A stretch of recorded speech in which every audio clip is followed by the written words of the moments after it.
శిబి చక్రవర్తి కథ ఈరోజు మనం తెలుసుకుందాము.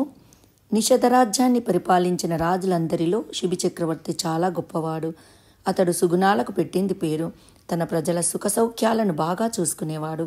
తనను శరణు కోరిన వారికి తన ప్రాణాలను కూడా త్యాగం చేసేందుకు సిద్ధపడి రక్షించేవాడు. ఒకానొక రోజు గంధర్వులు దేవేంద్రునకు శిబి గుణగణాలను గురించి గొప్పగా చెప్పారు. దేవేంద్రుడు వారి మాటల్ని పరీక్షించాలని తలిచాడు. తను డేగ రూపాన్ని ధరించి తన మిత్రుడు అగ్నిని పావురం రూపాన్ని తీసుకోమని చెప్తాడు. డేగ పావురాన్ని తరుముతూ భూలోకం చేరింది. పావురం శిబి చక్రవర్తిని సమీపించి, ఓ రాజా, డేగ ఒకటి నన్ను హతమర్చి తినేందుకు వెంటాడుతుంది, నన్ను రక్షించు అని వేడుకుంటుంది. ఇంతలో డేగ రానే వచ్చింది. నా ఆహారాన్ని నీవు కాపాడడం ఏమాత్రం న్యాయం కాదు. నీవు ఆ విధంగా చేస్తే నేను ఆకలితో చనిపోతాను. నా చావుకు మీరే బాధ్యులవుతారు. కనుక ఆ పావురాన్ని నాకిచ్చేయి అని ఆ డేగ శిబికి చెప్పింది. డేగకు సమాధానంగా శిబి, ఓ డేగా, పావురం ప్రాణభయంతో నా శరణు కోరింది.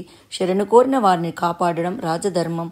నీ ఆకలి తీరాలంటే ఆ పావురం బరువు మాంసాన్ని నా శరీరం నుండి కోసి నీకిస్తాను. ఆ పావురం జోలికి పోవద్దు అన్నాడు. డేగ అందుకు సరే అంది. శిబి త్రాసును తెప్పించి ఒక పల్లెములో పావురాన్ని ఉంచి రెండవ పల్లెములో తన శరీరంలోని మాంసాన్ని కోసి ఉంచాడు. తన మాంసాన్ని త్రాసులో ఎంత ఉంచినా పావురం బరువుకు సరిపోలేదు. అప్పుడు తనే ఆ పల్లెంలో కూర్చున్నాడు. రాజు త్రాసులో కూర్చున్న వెంటనే 2 పల్లాలు సమంగా తూగాయి. దేవేంద్రుడు అగ్ని శిబి త్యాగగుణానికి నిజాయితీకి ముగ్ధులై వారి నిజరూపాలతో ఆయన ముందు ప్రత్యక్షమైనారు. శిబి గొప్ప గుణాన్ని పొగిడి ఆయనకు ఎన్నో వరాల్ని ప్రసాదించి అందార్థమైనారు. ఈ కథ వల్ల మనం తెలుసుకోవలసిన నీతి ఏమిటంటే, శరణు కోరిన వారిని రక్షించడం, ఆడిన మాటను తప్పకుండా అమలుపరచడం, నిజాయితీగా ఉండడం ఉత్తముల లక్షణాలు. మరిన్ని వివరాలతో మళ్ళీ కలుసుకుందాం. Thank you.